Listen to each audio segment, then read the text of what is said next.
Assalamualaikum bosku, welcome to my channel. Sebelum menonton, jangan lupa subscribe, nyalakan dulu loncengnya, dan jangan lupa like dan komen. Dan jangan lupa ambil posisi rebahan kalian. Untuk kalian, selamat menyaksikan. Gelombang pertama monster dan iblis bentrok bersama dan segera musnah.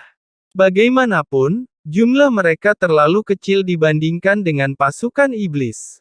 Ketiga ras pasukan iblis bertempur dengan sangat liar. Hanya dengan ribuan monster, bagaimana mereka bisa sepenuhnya menghentikan serangan ribuan iblis?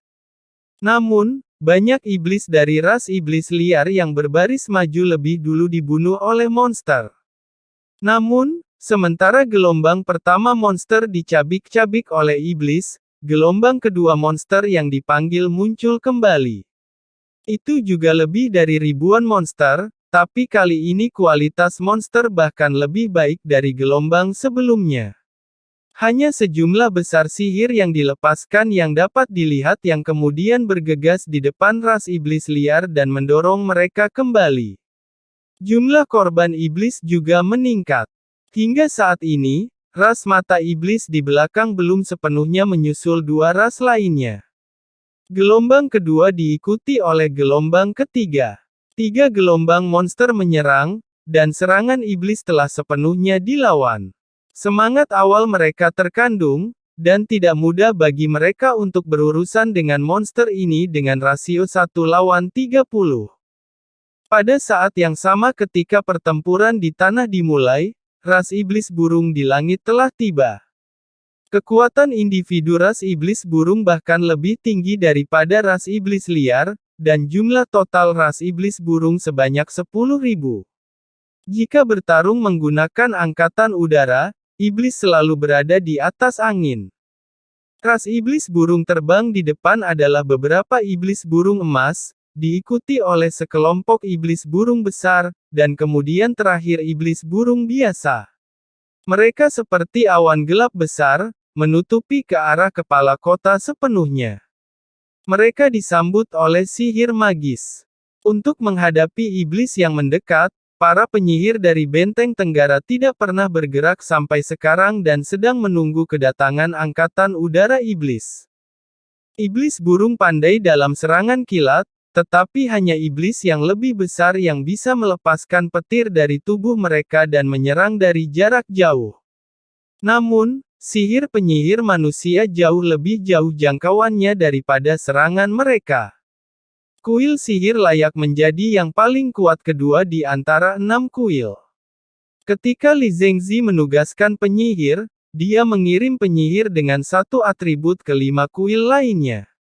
1.500 penyihir yang ditugaskan ke kuil prajurit semuanya memiliki elemen api.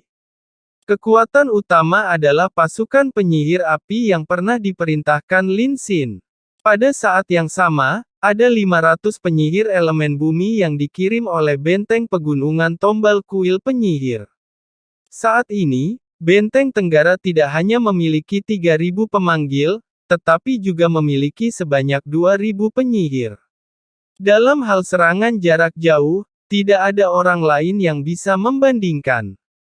Dan jelas, itu adalah 1.500 penyihir api yang meluncurkan gelombang pertama serangan sihir. Mereka tidak menyerang pada saat yang sama, tetapi sebaliknya, mereka meluncurkan 3 gelombang serangan dalam satuan 500 orang, dan sihir yang mereka gunakan sama, bola api yang meledak.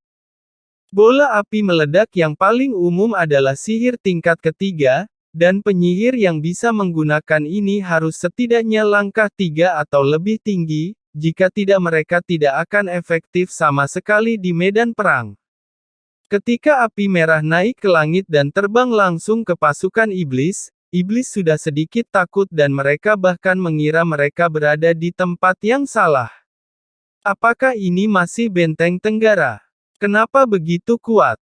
Tapi tidak peduli bagaimana perasaan mereka saat ini, ledakan bola api tidak akan hilang dengan keinginan mereka. Kemudian awan yang terbakar muncul di langit. Itu karena tidak ada begitu banyak penyihir di Benteng Tenggara, dan pasukan iblis yang berbaris sangat lelah. Selain itu, Panglima tertinggi ras iblis burung berbaris di barisan tentara. Akibatnya, awan gelap asli berubah menjadi awan yang terbakar. 1500 bola api meledak jatuh ke pasukan iblis dalam 3 gelombang. Iblis di bawah sudah sengsara, tetapi mereka masih jauh lebih beruntung daripada awan yang terbakar di udara. Ketika seorang penyihir melancarkan serangan kelompok, itu pasti akan menyebabkan bencana di medan perang. Angkatan udara iblis datang dan mundur dengan cepat. Setelah kembang api di udara, 10.000 iblis burung melarikan diri dengan cepat dan hanya tersisa kurang dari 6.000. Sebanyak 4.000 iblis burung dihancurkan di bawah ledakan bola api itu. Namun, iblis burung tidak menyerang sama sekali. Saat bola api meledak di bawah, mereka juga dengan putus asa melemparkan tombak petir ke kepala kota Benteng Tenggara. Setidaknya 5.000 tombak petir mendarat di Benteng Tenggara yang mereka targetkan pada para penyihir dan pemanggil. Jika mereka bisa membuat pukulan berat bagi para penyihir dan pemanggil, maka kerugian mereka sebelumnya akan sepadan. Sayangnya, ini masih Benteng Tenggara. Kuil prajurit tidak pernah kekurangan pada prajurit perisai.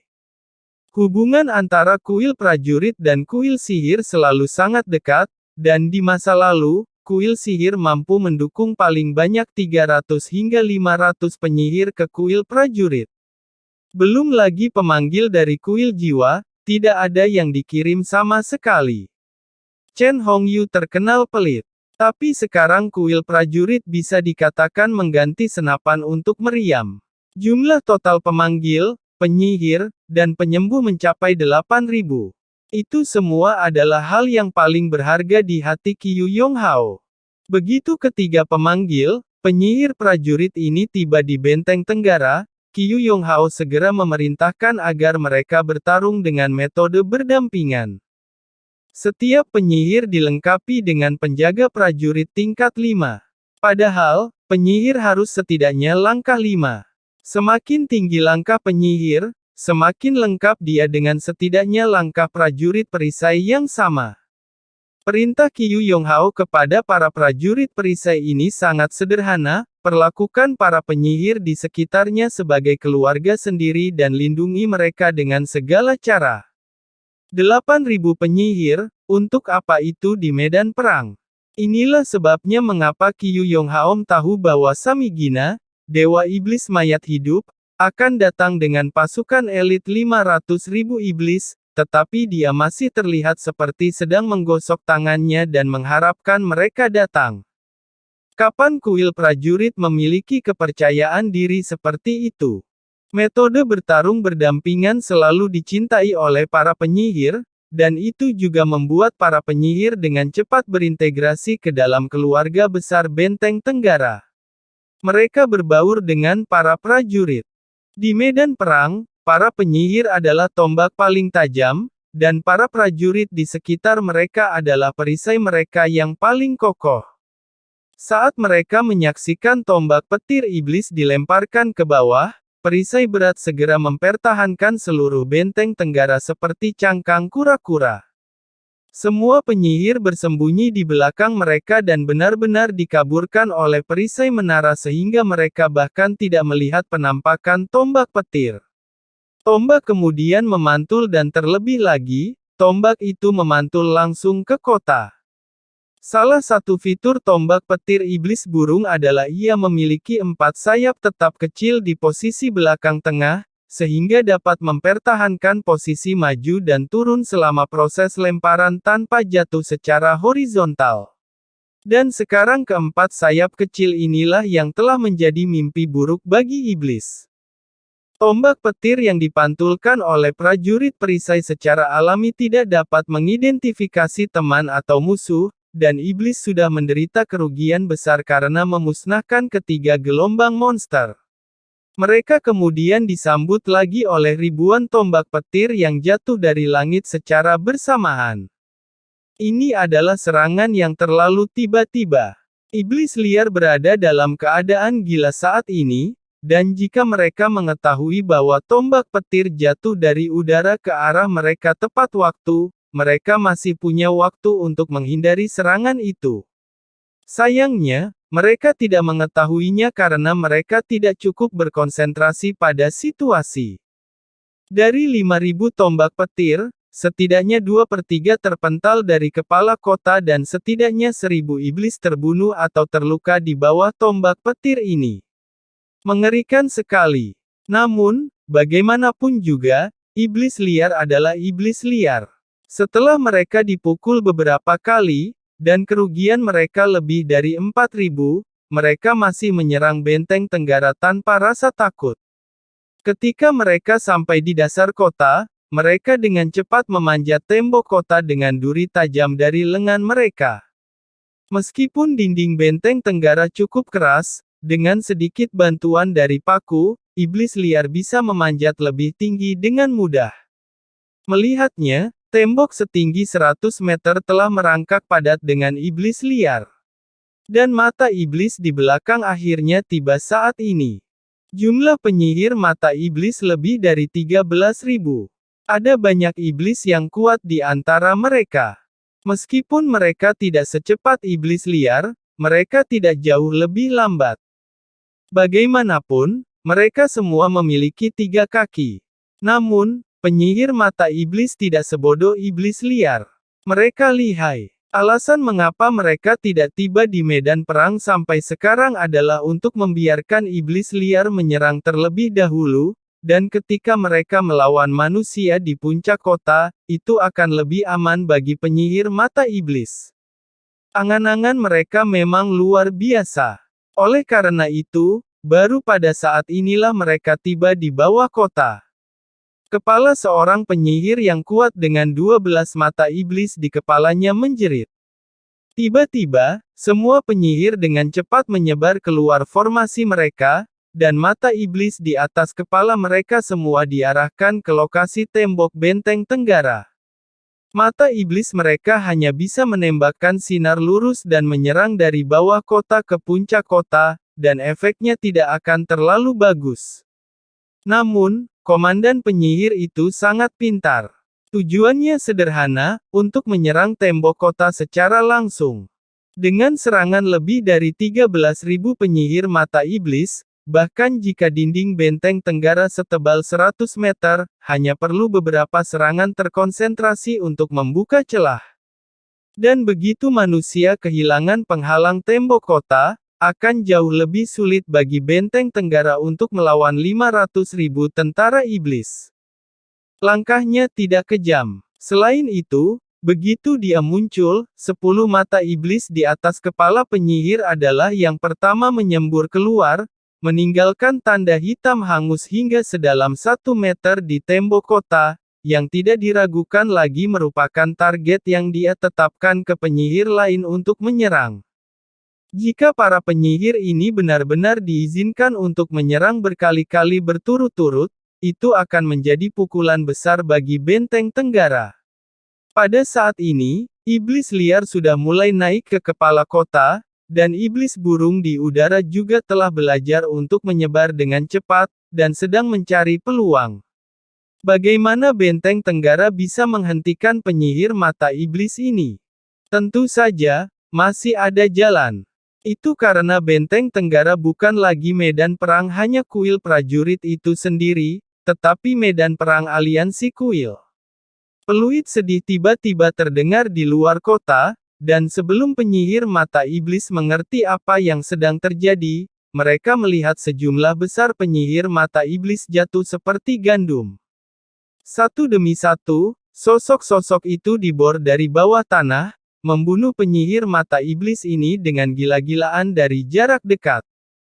Asasin. Itu adalah perbuatan asasin. Jumlah total asasin yang disergap di luar kota lebih dari 10.000. Mereka telah menunggu dengan sabar, memberi jalan kepada iblis, dan targetnya adalah penyihir mata iblis yang terutama menyerang menggunakan sihir. Ras penyihir mata iblis tinggi dan mereka semua memiliki 3 kaki. Namun, mereka benar-benar pasukan ajaib. Huru-hara adalah hal yang paling tidak mereka kuasai. Mereka tidak pernah membayangkan bahwa ancaman itu tidak muncul langsung dari benteng tenggara, tetapi di kaki mereka, seperti penguntit iblis sendiri, melancarkan serangan mematikan terhadap mereka. Penyihir mata iblis pasti pintar, tetapi jika mereka mengikuti iblis liar, saat ini, iblis liar masih bisa mendukung mereka. Namun, mereka benar-benar tidak berhubungan dengan iblis liar sekarang, dan masih ada jarak yang cukup jauh antara lokasi serangan dan tembok kota. Iblis liar, di sisi lain, bahkan lebih berkomitmen untuk bergerak maju dan sama sekali tidak menyadari krisis di pihak mereka. 10.000 assassin. Konsep macam apa itu? Lebih dari 13.000 penyihir mata iblis dimusnahkan oleh para assassin hampir sepenuhnya dalam waktu kurang dari 3 menit. Benar-benar mengerikan bagi pasukan penyihir iblis untuk menghadapi assassin dari jarak dekat. Itu seperti seorang pembunuh dengan belati berdiri di belakang seorang penyihir. Samigina, dewa iblis mayat hidup yang menyaksikan pertempuran dari jauh, tercengang saat ini. Dia tidak pernah berpikir bahwa ini akan terjadi dengan 50.000 pasukannya. Manusia jelas memiliki pengaturan yang direncanakan. Para assassin jelas disembunyikan di sana sejak lama, jika tidak, bagaimana mereka bisa disembunyikan dari mereka? Baru kemudian Samigina menyadari bahwa benteng tenggara tahu mereka akan datang dan sudah dipersiapkan dengan baik. Dari pandangannya, benteng tenggara kuil prajurit, yang dapat dipatahkan dalam waktu kurang dari 3 gelombang serangan habis-habisan, menjadi sangat sulit untuk dihadapi. Selain itu, yang paling membuatnya merasakan krisis adalah penampilan dan jumlah total pemanggil, penyihir, dan assassin. Bukankah 6 kuil umat manusia bertarung sendiri? Mengapa ada begitu banyak orang kuat dari kuil lain di benteng tenggara? Pada saat yang sama ketika para assassin diluncurkan, iblis liar yang menyerang tembok kota juga dihancurkan. Memang benar bahwa beberapa iblis bergegas ke kepala benteng tenggara, tetapi para ksatria dan prajurit yang menunggu mereka. Dengan jumlah ini saja, bagaimana mereka bisa menjadi ancaman bagi benteng tenggara? Bahkan untuk mengkonsumsi energi mereka akan membutuhkan lebih banyak waktu dan jumlah pasukan yang lebih besar. Pada saat ini, duri tumbuh di dinding benteng tenggara.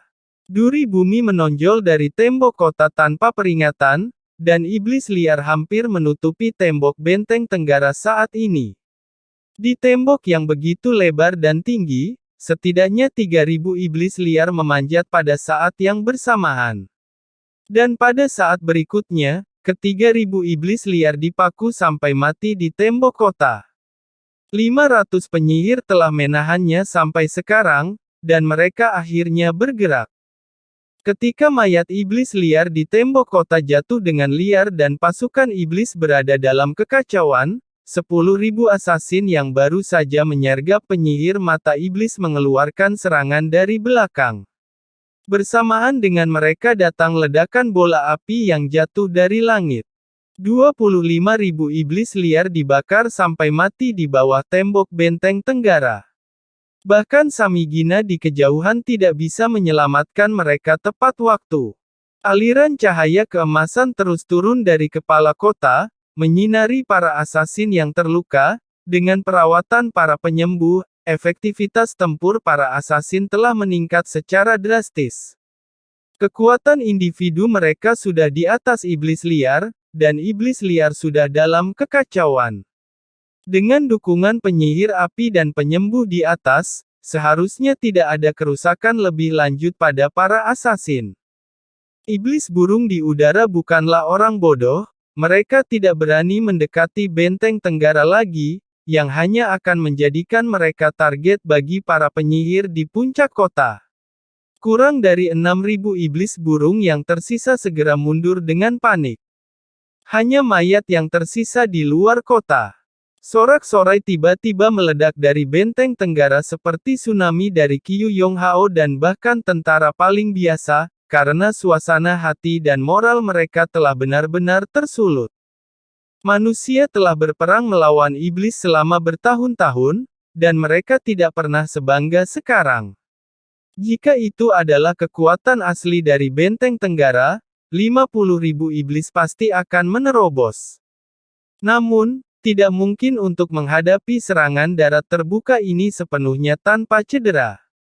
Kapasitas bertarung iblis liar dan iblis burung cukup bagus, belum lagi kerja sama sejumlah besar penyihir mata iblis.